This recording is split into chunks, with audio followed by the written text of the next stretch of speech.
I see that, especially when it comes to seeding. In order to really do the seeding job correctly, you need to be longer term capital. And I'm sure you've heard from many people that liquidity is really a premium right now. Now that, on contrary, provides the opportunity for folks like ourselves who are willing to lock up capital for longer periods of time.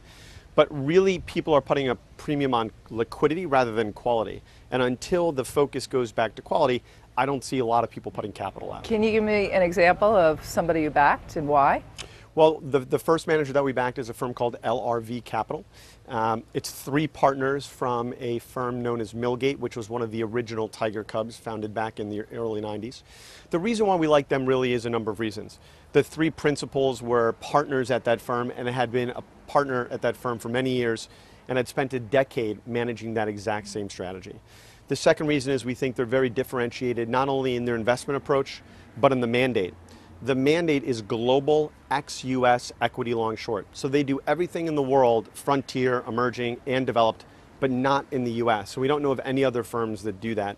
And then third, they have a dedicated and known track record for being able to make money on the short side.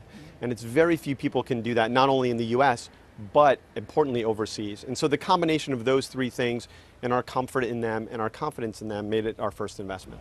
Hedge fund industry, as you know, underperformed the market overall. Obviously, there are exceptions to every rule, but up about 6% was return on average. What's the hedge fund community doing wrong?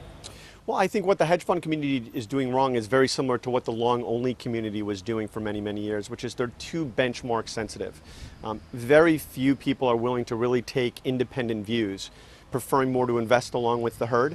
We prefer to identify people who are really behaviorally wired to be contrarians and to think differently. But the reality is that most people who manage money are very comfortable making the same bet that everyone else is, maybe sizing it a little bit differently. And so as that type of mentality bleeds into the hedge fund space, you can expect more mediocrity.